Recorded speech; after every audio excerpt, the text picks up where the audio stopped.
Hi friends, அஸ்ஸலாமு அலைக்கும். Welcome to our Jahana's cooking. நம்ம சேனலில் இன்னைக்கு சூப்பரான டேஸ்டான என்னோட ஃபேவரட் ரெசிபி ரோஸ்டட் சேமியா எப்படி செய்கிறதுன்னா இந்த வீடியோக்குள்ளே ஈஸி மெத்தடில் பார்க்க ஆரம்பிக்கலாமா ஃப்ரெண்ட்ஸ்.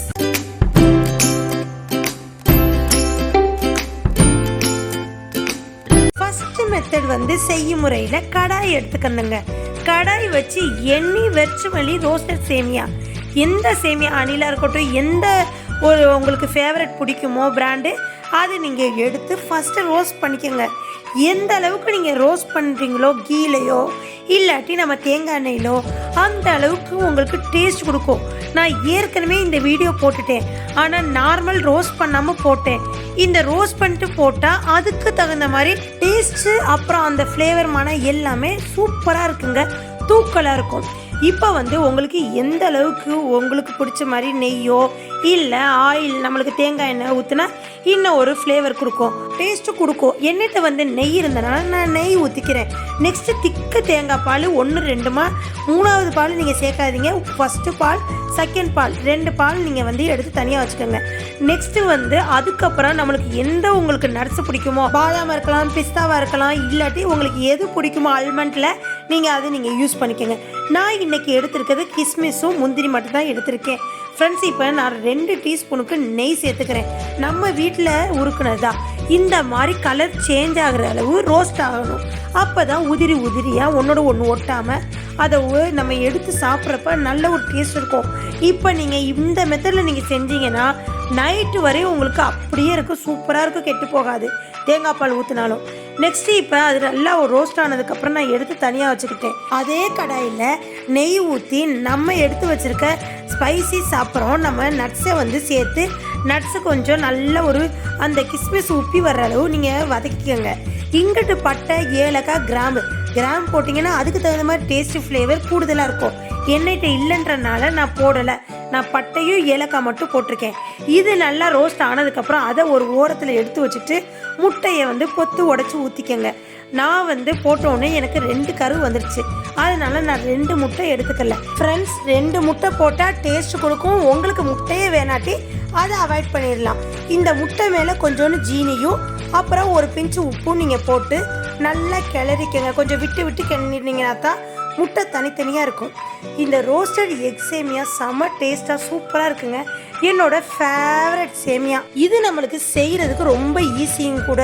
நாங்கள் எங்கள் வீட்டில் எந்த ஒரு விசேஷமாக இருந்தாலும் சரி, மார்னிங் பிரேக்ஃபாஸ்ட்டு இதுதான் நாங்கள் செய்வோம். இப்போ நான் எந்த ஒரு ஹாப்பியாக இருந்தாலும் டக்குன்னு வீட்டில் சேமியா இருந்துச்சுன்னா இந்த எக் ரோஸ்டட் சேமியா நான் செஞ்சு சாப்பிடுவேங்க. இது ஈஸியும் கூட, ஸ்வீட் செய்கிற நேரமும் கம்மி, டேஸ்ட்டு அதிகப்படியாக இருக்கும், செம்ம டேஸ்ட்டாக இருக்குங்க ஃப்ரெண்ட்ஸ். இந்த மாதிரி முட்டையை நம்ம கிளறிட்டோம். இப்போ இந்த முட்டையை எடுத்து சாப்பிட்டாலும் செம்ம டேஸ்ட்டாக இருக்கும். இப்போ பிரெட் ஆம்லெட் போட்டு முட்டை போட்டு இனிப்பு ஸ்வீட் சாப்பிட்டா எப்படி டேஸ்ட் இருக்குமோ அந்த டேஸ்ட்டே இந்த முட்டையில் இருக்குங்க. இப்போ ஓரளவு எல்லாம் தனித்தனியாக வந்துடுச்சு. இந்த அளவு நீங்கள் வதக்கினா தான் உங்களுக்கு நம்ம அந்த எக்கோட பச்சை வாசனை இருக்காது, அந்த ராஸ்மல் இருக்காமல் சூப்பராக இருக்கும். இப்போ இது ஊற்றி எல்லாம் ஒன்று சேர்த்ததுக்கப்புறம் ஒரு சேமியாவுக்கு 3 கப்பு தேங்காய் பால் எங்கள் வீட்டில் நான் எடுத்துருக்க சேமியாவுக்கு கரெக்டாக இருக்குங்க. ஃபஸ்ட்டு உங்களுக்கு ஊற்றி கம்மியாக ஊற்றி இந்த சேமியா எல்லாம் போட்டு பாருங்கள். ரொம்பவும் ஊற்றி நம்ம எடுத்து சாப்பிட்ற மாதிரி இருக்கலாம், இல்லை நம்ம ட்ரையாக வேணும்னா கொஞ்சம் பார்த்து தான் நீங்கள் ஊற்றிக்கிடணும். எடுத்தோடனே நிறையா தண்ணியோ, இப்போ தண்ணின்னா தண்ணி, சேமியானா சேமியா. இதிலே நான் ஏற்கனவே போட்டது பசும்பால் வச்சு தான் போட்டேன், அதனால உங்களுக்கு என்ன விருப்பமோ அது நீங்கள் சேர்த்துக்கலாம். எடுத்தோடனே ரொம்ப நிறையா பால் சேர்த்துறாமல் கம்மியாக சேர்த்துக்கோங்க. கரெக்டாக ஒரு பாக்கெட் சேமியாவுக்கு 3 கப்பு கரெக்டாக இருக்கும். அது நீங்கள் எடுக்கிறதுல எந்த ஒரு மெஷர்மெண்ட்டாக இருந்தாலும் நார்மலாக அளவான கப்பில் 3, நான் ஏற்கனவே இப்போ கொஞ்சோன்னு வச்சுருக்கேன், மறுபடியும் கொஞ்சோன்னு ஊற்றுறேன். அதில் 2 கையளவு நான் 2 கப்பு, நீங்கள் கையளவு நீங்கள் போட வேணாம், நான் கையளவு போட்டேன். கலந்து ஜீனி போட்டிருக்கேன். உங்களுக்கு நீங்கள் 3 கப்பு தண்ணின்னா 2 கப்பு சுகர் எடுத்துக்கோங்க. ஒரு சேமியா பாக்கெட்டுக்கு கரெக்டான அளவாக இருக்கும், சூப்பராக இருக்கும், டேஸ்ட்டாக இருக்கும். சாப்பிட அந்த நெய்யில் வறுத்த அந்த ரோஸ்டட் சேமியா, அந்த எக் போட்டு அந்த சூப்பராக இருக்குங்க. இது ஒரு தனி ஃப்ளேவராக இருக்கும். நீங்கள் கண்டிப்பாக ட்ரை பண்ணி பாருங்கள். 5 நிமிஷத்தில் நம்மளுக்கு சேமியா ரெடி. ஃப்ரெண்ட்ஸ் பாருங்கள், இப்போ நம்ம தேங்காய் பால் ஊற்றுறது எல்லாமே நம்மளுக்கு வத்திருச்சு.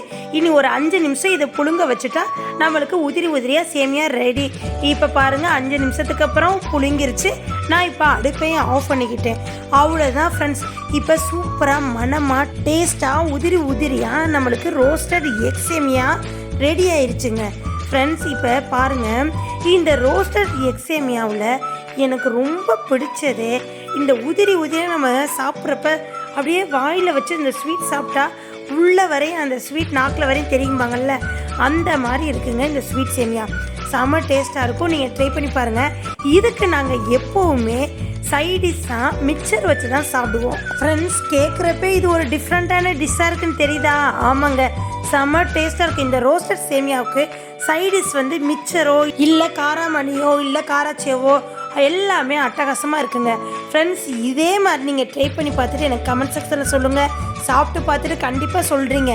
இதே மாதிரி செஞ்சு சாப்பிட்டு பார்த்துட்டு கமெண்ட் செக்ஷனில் சொல்லுங்கள். ஃப்ரெண்ட்ஸ் லைக் பண்ணுங்கள், ஷேர் பண்ணுங்கள், கமெண்ட் பண்ணுங்கள். மறக்காமல் சப்ஸ்கிரைப் பண்ணிடுங்க ஃப்ரெண்ட்ஸ். பக்கத்தில் உள்ள பெல் ஐக்கானை கிளிக் பண்ணிங்கன்னா தான் நான் போடுற புது புது ரெசிபி உங்களை வந்து சேரும். இதே போல் நெக்ஸ்ட் ஒரு அருமையான ரெசிபியில் உங்களை வந்து சந்திக்கிற வரை எனக்காண்டி வெயிட் பண்ணுங்கள். நெக்ஸ்ட் வீடியோவில் பார்ப்போம். தேங்க்யூ மக்களே. அஸ்ஸலாமு அலைக்கும். பாய் பாய்.